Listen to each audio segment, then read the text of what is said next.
Good evening. This is Mike Sarnowski. I'm the Vice President of Programs at Special Olympics Maryland. Thank you so much for taking some time out of your evening to join us tonight. I know regardless of one's political affiliation, I'm sure many of us were up late last night, so I appreciate you sitting in for this and being with us. Much of the conversation or much of the presentation this evening is going to be done by Matt Otwell, our longtime Alpine venue director. Natalia Steppen may be able to join us by phone. She's on her way back from Michigan and be joining us. If you could please mute your phone. I can hear someone with a conversation going on in the background.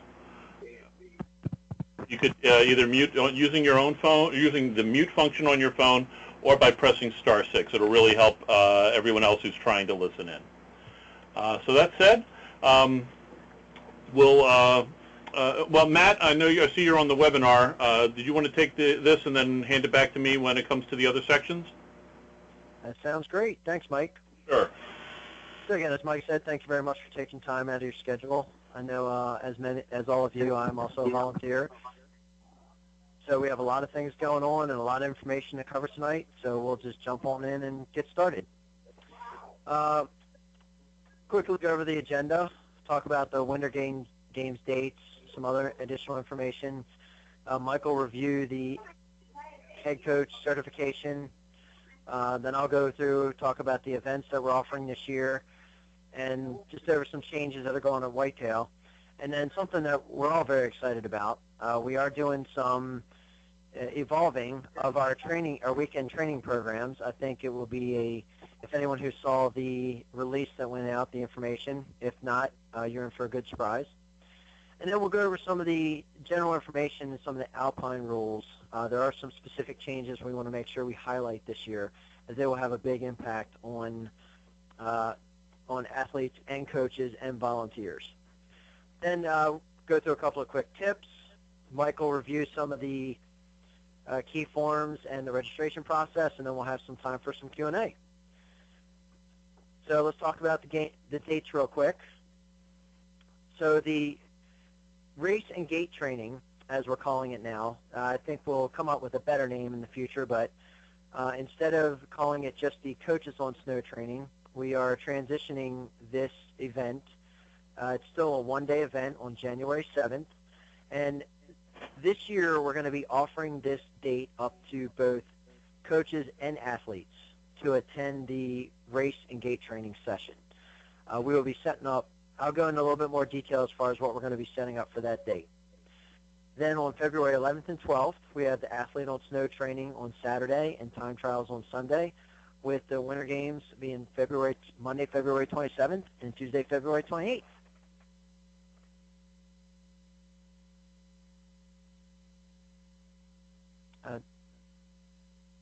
Just wait for the screen to change here. It's changed on mine. Yeah, it's coming up. It's just slow. Oh, okay. So some of the information, just briefly, everybody's aware we're going to be at Whitetail again this year. Whitetail is, and has been over the past several years, extremely helpful in us delivering a great quality competition, a great time for everybody, and every year they're looking at ways that they can help us improve the competition and the training events. The time schedule for Monday and Tuesday, Mondays especially, is tentative. We are looking at making some schedule changes to Monday, and as we finalize those changes, we will definitely communicate them out to everybody. And last year, opening ceremony started at 11 with competition at 12:30, and then the social and the dance at 7 p.m. Tuesday, everything started promptly at 9 a.m. Awards started at 11, and then closing at 3 p.m. And let's go on to the next slide. So, Mike, do you want to talk about some of the housing information real quick and those changes? Sure. Yeah, absolutely. We are, for the delegations, the session tonight is primarily about alpine skiing and such, but we didn't want to ignore and not mention this. We will be utilizing some new hotel properties We won't be utilizing the Clarion this year. We'll announce the actual properties once we have all the contracts signed and everything taken care of. Everything's just waiting on a couple I's to dot and T's to cross. They are in Hagerstown and about 10 to 15 minutes closer to Whitetail Resort, which is a nice thing and such. We will be having a head of delegations webinar next week, at which point we hope we can share that information on the hotels. But as soon as we have that, we'll get that out. And again, that's the hotels for the delegations and such. The registration deadlines, hopefully folks, unless you're a brand new coach, you're familiar with this. There are 3 different deadlines that are key. Actually, there's a 4th one that I'll mention at the end. One is the training registration deadline. That's January 12th. That's the date by which your area needs to have entered into GMS. That's the software program, the database that we use for all of our registration process. But needs to have all of the athletes, coaches, unified partners, and volunteers participating in your Alpine skiing program need to be registered as training in that sport. And that establishes who's available or who's eligible or potentially eligible to go on to and participate in winter games. If they're not registered by that training registration deadline, then they aren't eligible. They certainly can train and continue to train in alpine skiing, but they would not be eligible for winter games or for the time trials for that matter. But again, and I should also point out that this the deadlines that are posted here are the deadlines by which your area needs to have this information into the GMS system.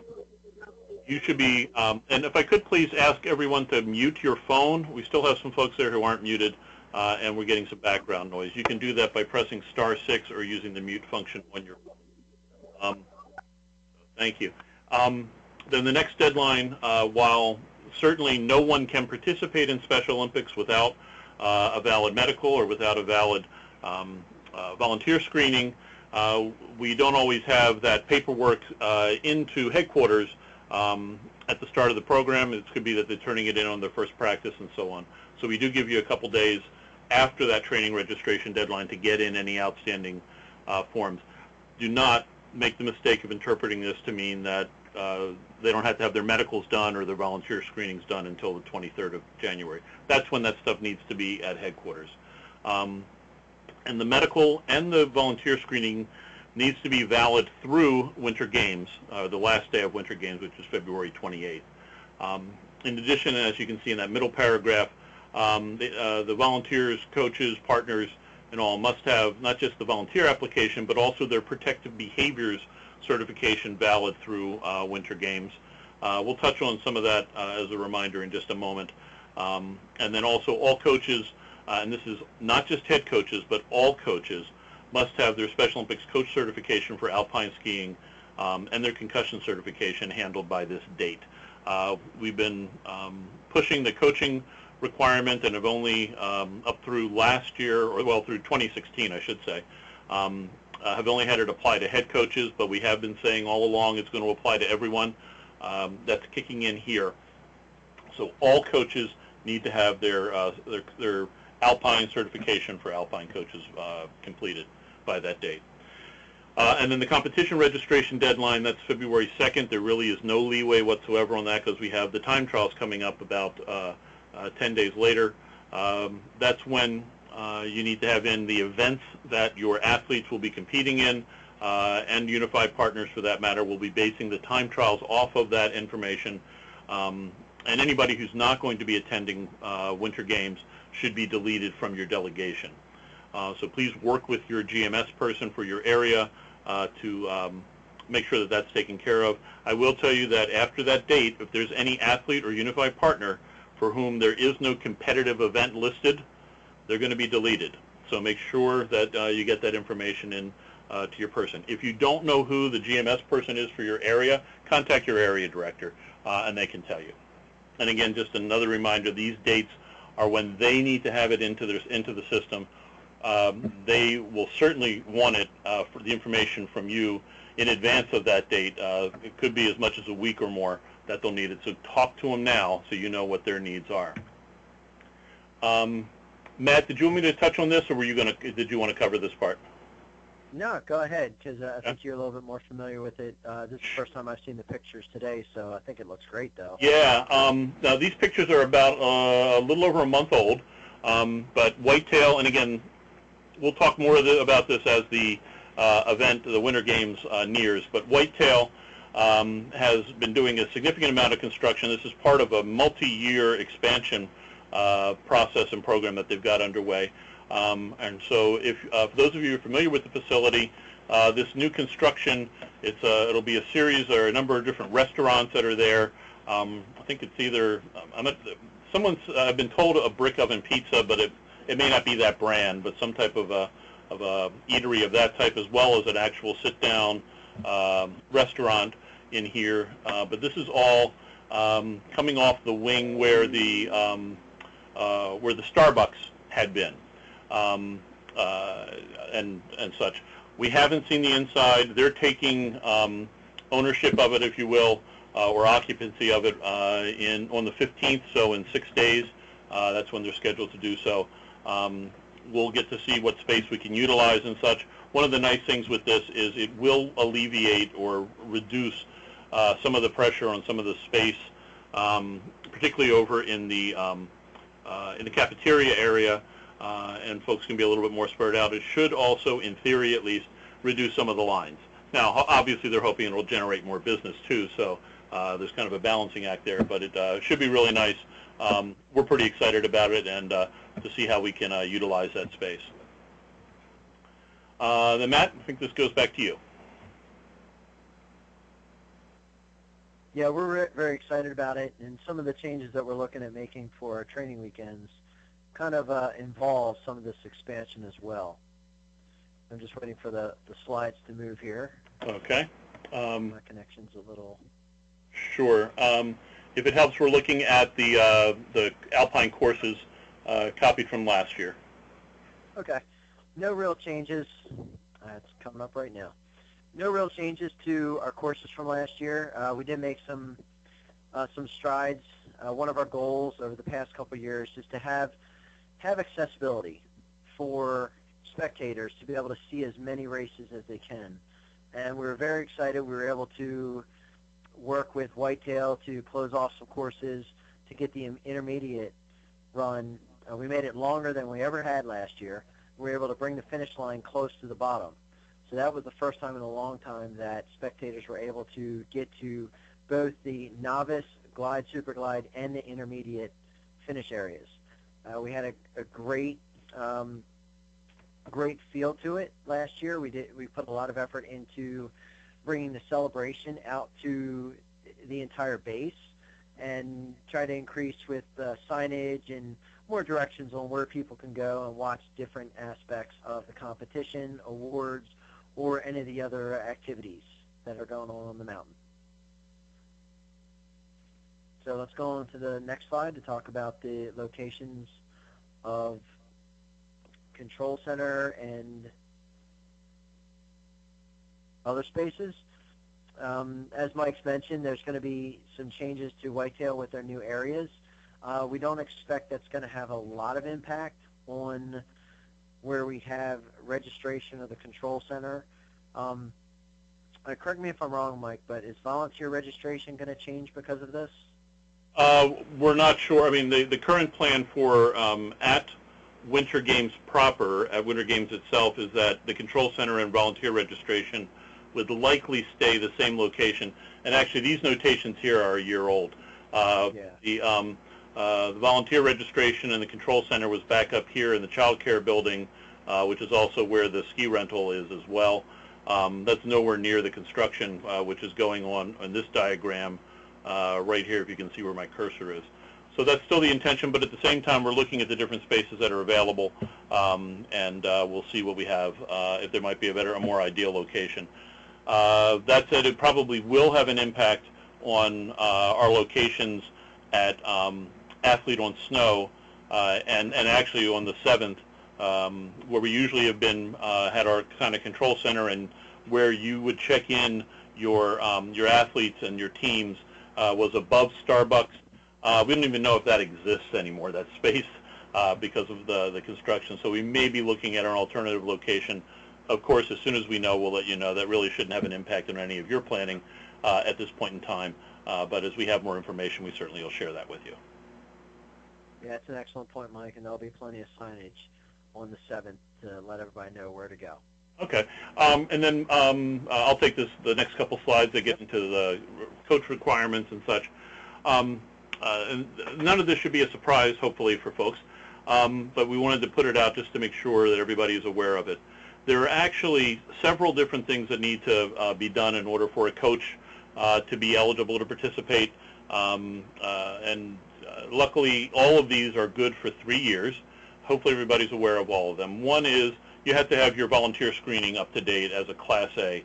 That's that couple-page form that you fill out. Luckily, or there is a new version of it that's at the bottom of the slide deck, where there's only one place that you need to sign now instead of 3. But that needs to be done and up to date. You need to have your protective behavior screening completed. That needs to be renewed every 3 years. And that's been an issue this year of us as we're actually having to enforce that. Also, all coaches, this kicked in at the beginning of 2016, that all coaches need to have their online concussion training.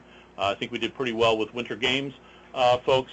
That's a free training that's done through the CDC. It takes about 30 minutes, and that's also good for 3 years. And then also now, as coaches, all coaches need to have their coach sports certification, of course, the Alpine certification here. We will be sending, before Thanksgiving, to all coaches. You'll get them, we'll send to each county, all the coaches in that county. We'll send you a status report of your status for all these different requirements. We're not going to send them out individually to each individual coach. That's just too cumbersome. But we will send directly to all the coaches, say in Anne Arundel County, their statuses, and all the coaches in Baltimore County, or well, Baltimore City, their statuses, so on down the line. And then one other note there, because you are working with Unified Partners and other volunteers, while the Unified Partners and other volunteers aren't required to do the concussion training or the coach sports certification, although they certainly are welcome to, they both, the Unified Partners and volunteers, do need to complete, of course, the volunteer screening and the protective behaviors. That needs to be done again every 3 years. The protective behaviors is required even if someone is under the age of 18. It's a very quick one-line process, and it's very valuable, can be interesting at times too. For coach sports certification, again, we've been talking about this for several years, and there's no real change here. Again, it's a long-standing policy. Special Olympics Maryland has been phasing it in to adhere to it over the last couple of years, again, starting with head coaches. This now applies to all coaches, as the general policy has applied for everyone else or every other state. So for all coaches for Winter Games, must have that valid through Winter Games by January 23rd. The next slide will talk about what specifically is needed. It's valid for up to 3 years, and again, we say this week, but it'll definitely be by the end of next week that the roster will go out, and we will include with that the list of all the different training opportunities that we have available. So if you are, let's just talk Alpine coaches here. So if you are an Alpine coach and you have a previous Alpine sports certification, you can renew that by doing one of two things: either taking a general learning opportunity, and again, the list of the different options for that will be sent out with the status report, or a sports-specific learning opportunity.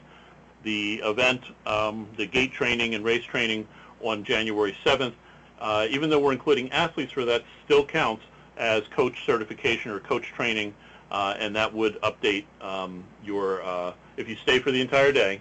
You can't bow out midday. You have to be there for the whole time. But that would take care of updating and renewing your sports certification for 3 years. Other opportunities are, from the general end of things, are some online courses, coaching Special Olympics athletes, some other courses that are available through ASEP. And in fact, Special Olympics Maryland will subsidize either all or a portion of the cost of the course, depending upon the actual cost of the course. Most of them we cover the full amount. There are some others that are a little bit more expensive that we cover a portion of it. So that's for coaches who already have an Alpine sports certification. If you do not have an Alpine sports certification, there are two steps, two requirements. One is you need to complete either the Coaching Special Olympics Athletes course or the Principles of Coaching. The Coaching Special Olympics Athletes course is about 3 hours. It covers working with individuals with intellectual disabilities, coaching processes, planning coaching sessions, so on down the line. It's really an excellent course. That's offered either live, it's offered both live, I should say, as well as online self-paced training. And that is a course that we would cover the full cost of online. It's a full subsidy. The Principles of Coaching is also available online through West Virginia University. It's a full semester course, actually, and people are welcome to take it. It serves that need. I'm not sure of anybody who takes that course for that purpose, just because of the length that's involved, but it's certainly an excellent course. So any person who hasn't been certified before needs to take that kind of general course. They're one of those two, and then they also must complete a sports-specific session, and again, attending the session on January 7th would take care of it. And then in case, I know I've said it 5-6 times already, this applies to all coaches, not just head coaches. Okay, Matt, back to you on the events that we're offering. Yep, thanks, Mike. So no changes from last year. I think we've got some great events we're offering, especially on the Super G side. That is becoming a very, very popular race at games. So we're not cutting back and we're not adding this year. We feel like we've got a good mix of everything. We will be making some adjustments to the schedule to better accommodate for all the athletes and coaches to be able to get where they need appropriately, so nobody's late, competition runs smoothly. And again, this year we are going to be hosting the snowboarding as a demo. We want to really try to start building that up. This will be the third year we're going to try to get more athletes, more coaches involved. Last year we had a couple athletes running the course, and we want to try and continue to build this up and see where it goes over the next couple of years. Let's go on to the next slide, Mike.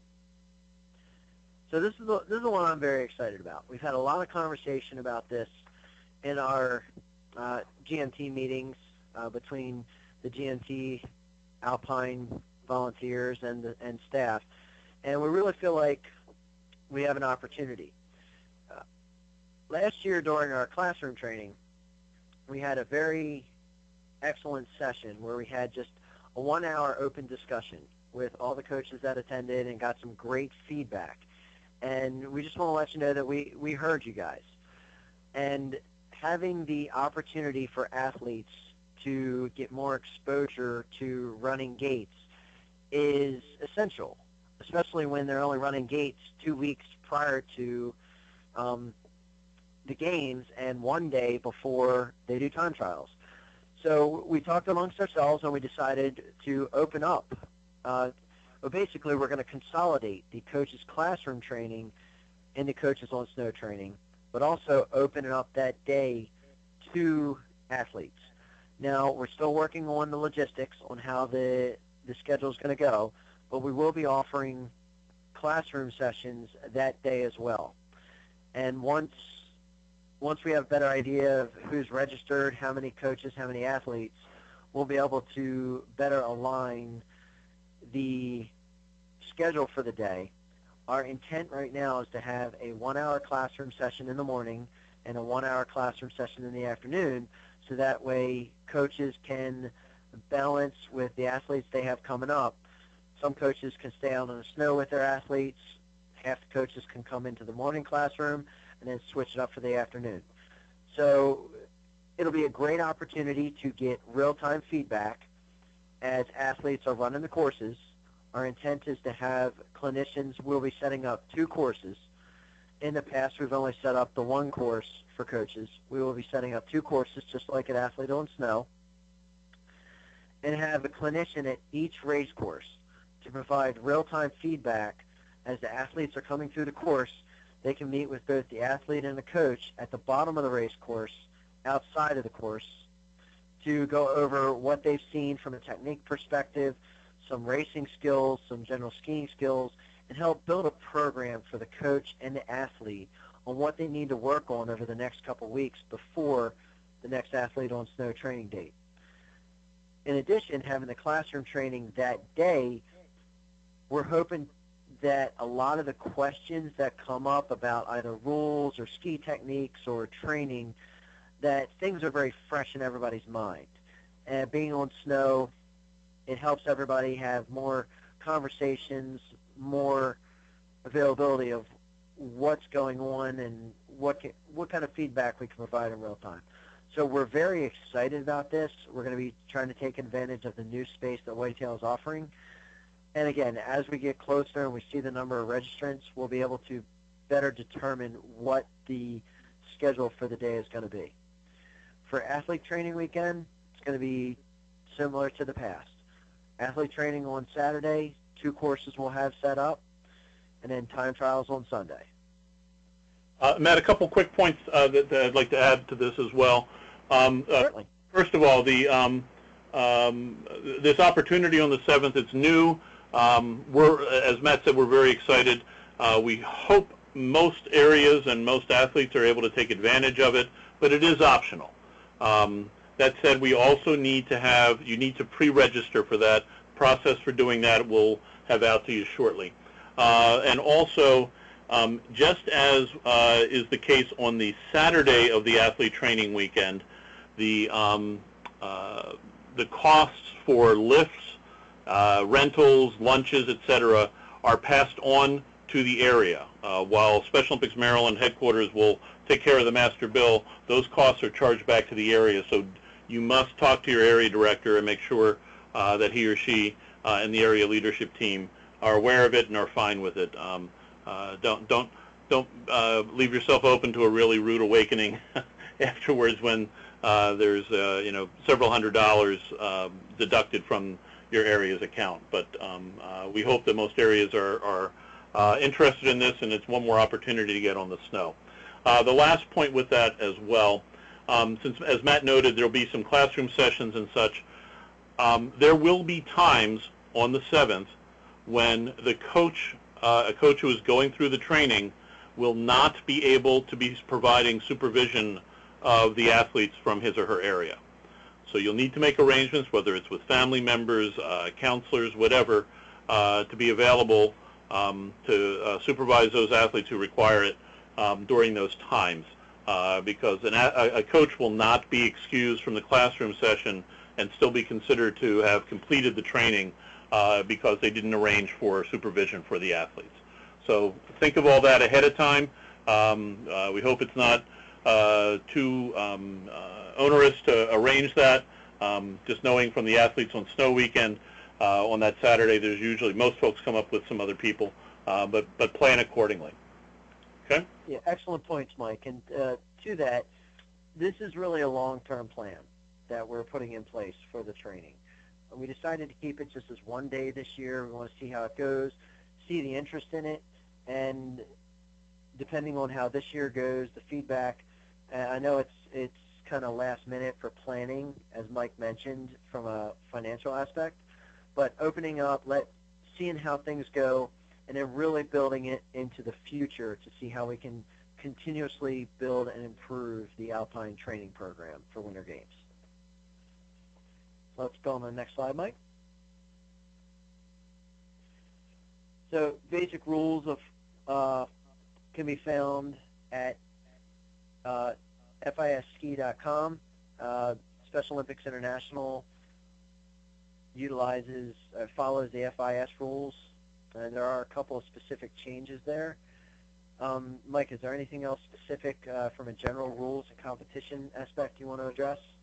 Not from the FIS or from the NGB, National Governing Body standpoint. There are a couple things on the slides with some rule changes from Special Olympics that we'll see in a few slides.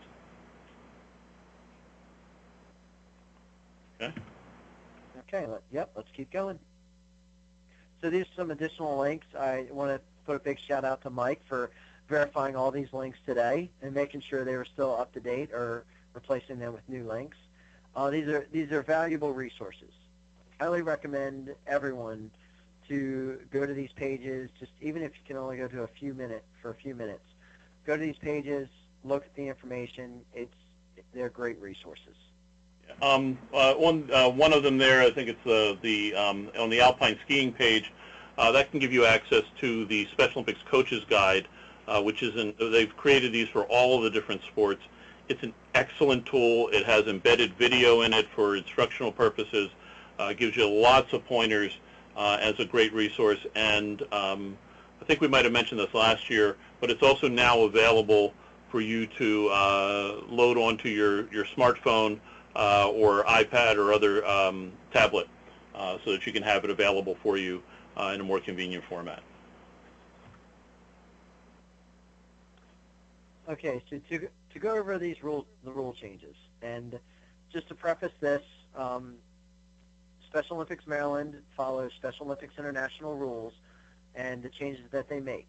There is a rules committee that goes through these and makes recommendations and determinations. When we get to the Q&A session, we can have some conversations about it, but just want to preface to everyone that these are the rules and they are going to be followed this year. One of the biggest changes is to the 2-minute rule. Now, the 2-minute rule will still be in effect. Just to summarize, the 2-minute rule is if an athlete falls, goes off the course, misses a gate, they had 2 minutes to get themselves together, rate themselves on the course, and to correctly go through the gate that was missed or to continue down the course. Now, that clock would start over if they fell again, and it was at the gate judges and the officials' discretion if that athlete has fallen too many times or have had too many two-minute time frames. The change is to the intermediate and advanced athletes. It will now be a 1-minute rule for intermediate and advanced athletes, that if they fall on the course and have to correct themselves, the timer will start and they will have 1 minute to correct themselves and get back into position and continue running the course. Again, if they fall again or something else happens, that clock will restart and they will get another minute. The 2-minute rule for novice athletes is still going to be in effect. But this is a major change. So it will be imperative to work with your athletes to get themselves righted, back in position, and continue down the race course. And again, on January 7th, that's an opportunity for us to really talk about this rule change, how it can affect the athlete and the training for that athlete. And I should also point out, if I didn't already say so, we'll be sending these slides out in the next day or so to you, to all the Alpine coaches, as well as a link to the recording of the webinar. So if you can't read it, or if we go too fast through the screen, you'll get an electronic copy of this directly emailed to you, assuming we have an accurate email address for you. And again, we will definitely spend time on these rule changes at the January 7th session to talk about them in detail. The second major rule change is to equipment. Previously,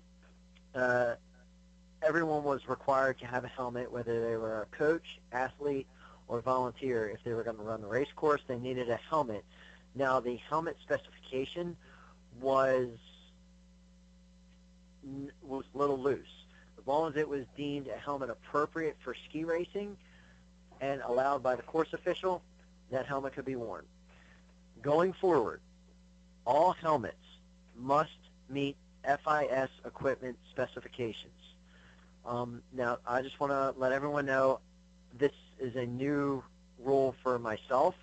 I am going to be very limited on the answers if there's any questions about what helmets do or do not meet this requirement tonight. But we will do our homework. We'll have information that we can provide at the Coaches on Snow training as well. But essentially, all helmets should have an approved FIS tag on them if they meet the standards. Any competitor without an approved tag will not be allowed to start. Again, these are two pretty significant rule changes. We wanted to make sure that they were brought to everyone's attention now, and we will discuss them in much greater detail on January 7th. Let's keep going, Mike.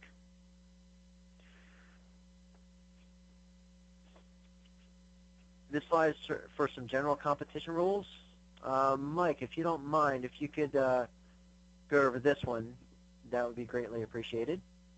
Sure. Well, just the highlights. Again, all of you as coaches and having gone through the general orientation for Special Olympics know that athletes are, for competition, are divided by age, gender, assuming gender is a distinction within their sport, but age, gender, and ability level. So this just gives you the different age groupings for the individual sports, 8 to 11, 12, 15, and so on. That said, when necessary, that will be adjusted based on the number of athletes who are available. Let's see, some other highlights here. Well, Matt, you'll go over the number of runs and such for the courses, so I won't touch that. The other is down here, Special Olympics does not permit the use of any alcohol or tobacco products while at a Special Olympics training and competition venue. This applies not just to athletes, but to everybody else. And as it happens, if you're at Whitetail, and I believe it's the case for any of the ski resorts around here, Liberty and so on, and Round Top, they're non-smoking locations. But that's a standard and could lead to suspension or expulsion from Special Olympics for any kind of a violation.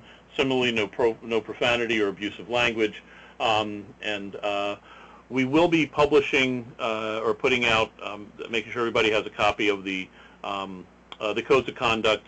They should be familiar with you. We've had them around for quite some time, but we're putting together a generic coach's manual that cuts across sports that'll have that information in there. Matt, did you want to talk about the runs here or on another slide? I can talk about that on another slide. Thanks, okay, Mike. Sure. So some of the other general view rules. Again, we addressed the helmet. Another item that I wanted to talk about. We talked greatly about this last year in regards to the goggles. There are many different types of ski goggles that are coming out. One of the big differentiators is making sure that they are an approved goggle that is flexible and can be worn for skiing and not just a pair of sunglasses. If at any time there's any question as to what an athlete or a coach is wearing, if it meets the requirements, seek out any official or any GMT member, and we'll get an answer for you. Time trials will be on a modified giant slalom course. A modified giant slalom is essentially halfway between a giant slalom and a slalom course. Each athlete will do 2 runs with the best time to determine where their divisioning will be. Now, one thing we want to make sure we communicate that we've been trying over the past couple of years to improve our communication on the mountain in regards to a good run or not a good run during time trials. During competition, it is a mandatory 2 runs. At time trials, if the athlete has 1 good run, we've been holding up the white flag or red flag to allow coaches to be able to see if it was a good run. And at that point, the athlete and coach have an option to do a second run for the time trial. So I just want to make sure everybody's familiar with that, and we're doing the best we can to keep that communication going at time trials this year. 2-minute rule, we discussed the changes for that. Looking through the no additional changes to any of the other rules that are on this page. Let's go ahead and keep going, Mike. So I talked about the slalom, giant slalom races will be 2-time runs. The Super G is 2 runs. The first run is a practice run, and one thing we made sure we communicated to our officials last year is that the first run is not a timed run. It is a practice run only. So the second is the competition run. So to keep things moving as quickly as possible, as the athletes come into the Super G course, we're sending them just to get their practice run in. One thing I did not talk about that was on the previous slide was coaching. I know this is always a big question mark coming into each Winter Games.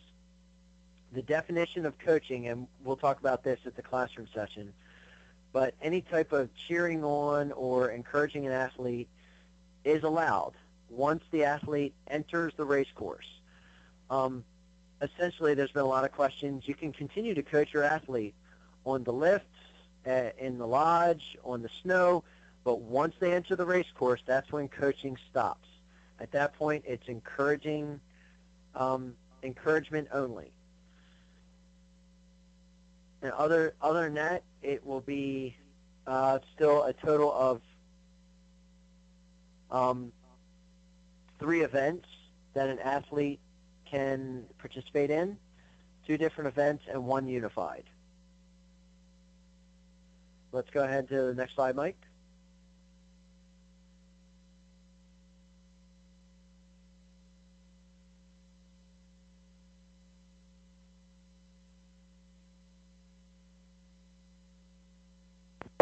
Apologies, everyone. I'm just waiting for the page to come up on my end. It's the one on adaptive equipment. Okay.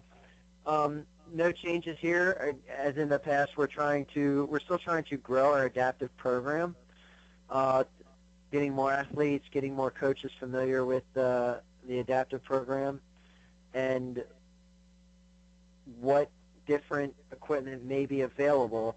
We are working with 2 Top Adaptive up at Whitetail, but we definitely want to have an open communication. I know there was a lot of questions in regards to the familiarity and the experience level that some coaches and athletes were using the equipment. So let's take the time at the January 7th training to address any specific adaptive questions. Let's go on to the next slide, Mike. Again, for accommodations, there's some specific accommodations listed here. If there are any questions to what accommodations can be available or not available, please work with the course official or myself or anyone else on the rules committee. We are familiar with these accommodations made for certain athletes, for an example, athletes with visual impairments. And just as a reminder, because folks seem to forget this, make sure that the person who is doing your GMS registration makes a note of if an accommodation is necessary or is requested in their GMS registration. There's a comments field that they can put that in. All the different reports that go to the folks on the Hill have that printed out, and it makes things go a lot quicker and a lot smoother if you make sure that they put it in for you when they're doing the competition registration. Excellent point. Thank you very much, Mike. This is just a list of some on-snow tips. I'm not going to go through the whole list. Just keep in mind, know the weather. If it's a cold day, have the athlete dress in layers, appropriate gloves, appropriate equipment. If it's a warmer day, make sure that some of those layers can come off. Again, it's about making sure everybody is nice and warm and comfortable and can appropriately ski the race course. Be familiar with personal health items of the athletes, sunscreen, things like that, and also make sure everyone is getting plenty of nutrition and plenty of food and water. Even though you're out on the mountain and it's cold, dehydration is still a factor. Let's go on to the next slide, Mike.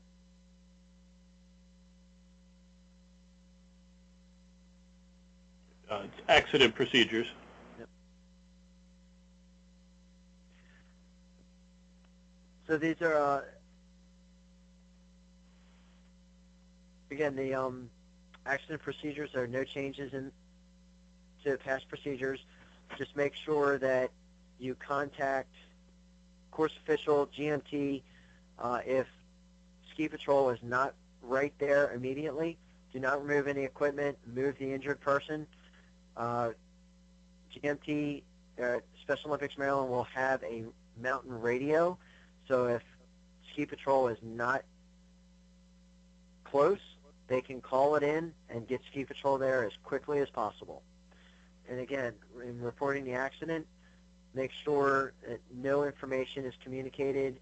Some people may be on a radio calling items in, and we want to make sure that there is nothing in earshot that can accidentally be communicated over the radio. Next slide, Mike. Yep.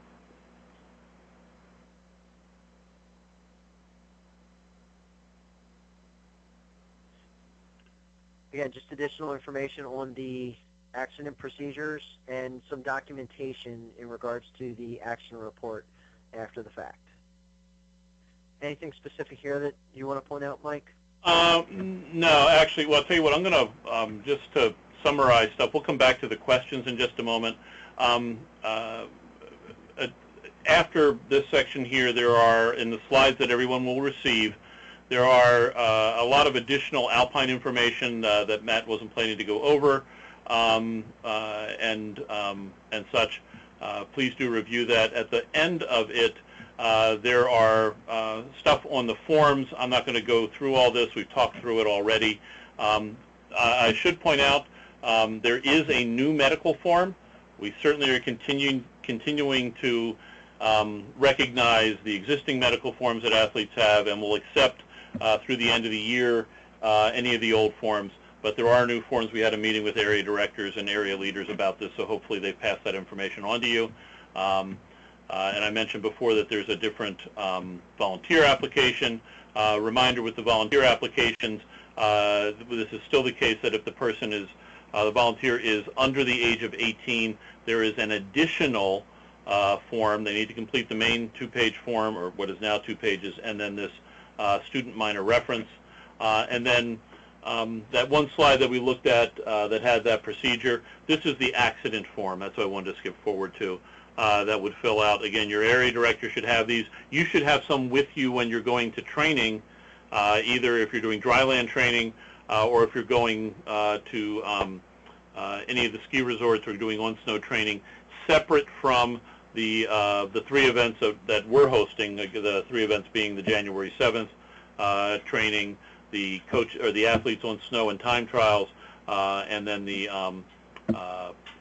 actual winter games. So you should have copies of this. These are all available on MySOMD as well. I think that's it. Yep. So go back up, and I think that's it, Matt. Unless there was anything on the slides, the additional slides I blew through on Alpine that you wanted to make note of.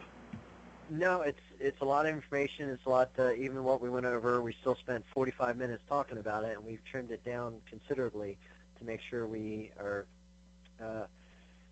very useful for our time. There's just a lot of information to get out there. So we want to open it up at this point to anyone with any questions in regards to the slides we presented tonight. Matt and Mike, it's Diane. Hey, Diane. From Howard County. Oh, actually, Diane, before you ask your question, just as a point of recognition for folks who don't know, Maryland is absolutely thrilled to have 2 of our coaches representing the USA at the World Games in March in Austria. Diane Michaelis, longtime coach, and also Dan Cowdery was selected. The 2 of you are out of, what, like 8 coaches nationwide or something like that in Alpine? There's 14, I think, that were selected out of close to 100 applicants. Yeah, so kudos to Diane. Congratulations to both you and Dan, and just wanted to recognize you amongst your peers here of that great accomplishment, and we're looking forward to hearing all your stories when you get back. Oh, thank you. Well, I got a story for you now. It has to do with helmets. We had a conference call this afternoon, and the helmet issue is very big because Team USA is trying to supply helmets to all of the athletes that are FIS approved. It sounds like, and perhaps I misunderstood, they are going to go with a helmet that is not, and they're trying to get approval on that. They're looking at the Smith variant, which has the soft ear flaps, which is not approved for Super G and giant slalom. So that's the difference in the helmets. The soft ear flaps are okay for slalom. So, I can keep you informed as to what's going on there, but it seems to me that if Team USA isn't following that rule, it seems strange that it would be imposed upon the states to do that. And, just checking on the helmets that are FIS approved, they're not cheap. You're looking at $200 a helmet, and if all of our athletes have to buy new helmets, we're going to have really small teams. No, that's a good point. We appreciate the information, and like I said, this is it's new for us as well, and that's a good point to bring up, and we'll make sure we have some discussions about it at our next GMT meetings. I'll let you know as soon as we hear anything, but George Srar, I don't know if you know George, he's been working this with, I guess, whoever the GMT for the World Games, and then also the local areas and all, and it's proving to be a big issue. So I just think we're going to probably encounter the same thing here. Okay, thank you.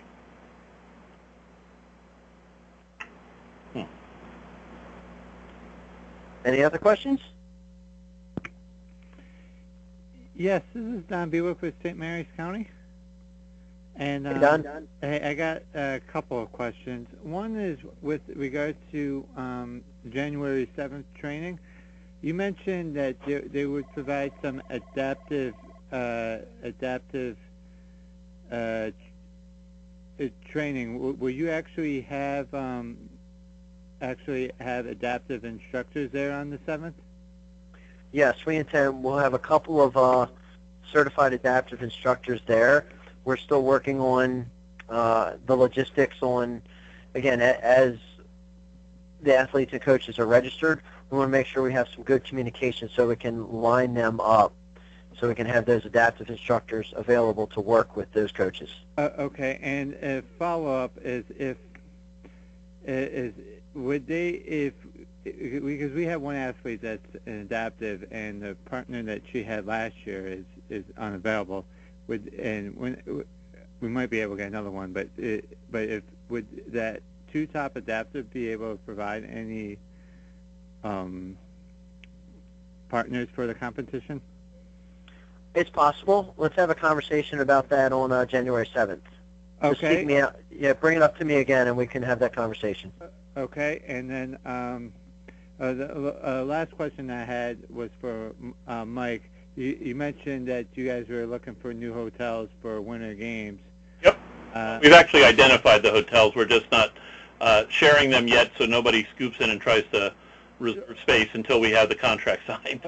No problem. And my question is for the training weekend on the February 11th and 12th. We normally stay up. In Hagerstown somewhere. We arrange everything on our own. Right. For that weekend. Would that still be the case, or would you guys have blocked hotels for that weekend as well? That would still be the case.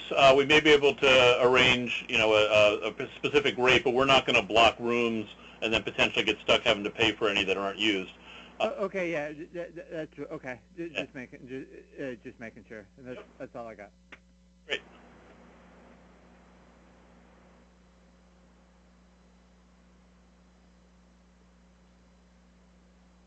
Anyone else? Yeah, Matt, Al Jank here.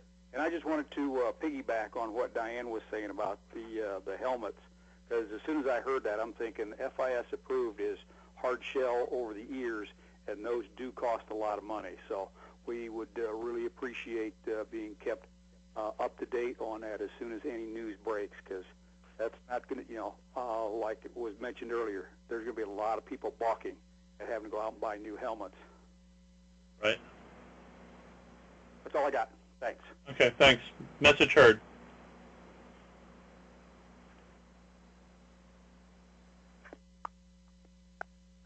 Any other? Okay, going once. Oh, I have one thing. It's Diane again. Thank you, Mike, for the kind words, but also we have a skier going. We have Brian Berry Oh, from yeah. Arundel County, formerly of Howard County, who will be at World Games with Dan and myself. Yeah, I'm sorry. I was so excited about that we've got 2 out of the 14, so 1/7 of the Alpine coaches are coming from little old Maryland.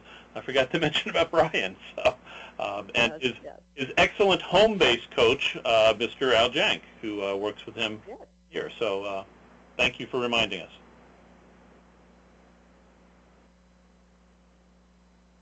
Okay, well, we're coming up to 8 o'clock. Again, I want to thank everybody for taking the time out. I think this is great information, great participation. We're always excited that everyone wants to take the time and help continue to grow the Special Olympics Winter Games program, and really excited, looking forward to seeing everybody on January 7th. Yeah, thank you again for taking some time tonight. If we don't see you beforehand, I'm sure some of you will see at the bowling competitions this coming weekend and then in the beginning of December. But if we don't see you beforehand, please, you and your family have a wonderful holiday season that's almost upon us. And again, we'll look forward to seeing you in January. Thanks much. Thank you both for making that. You're welcome.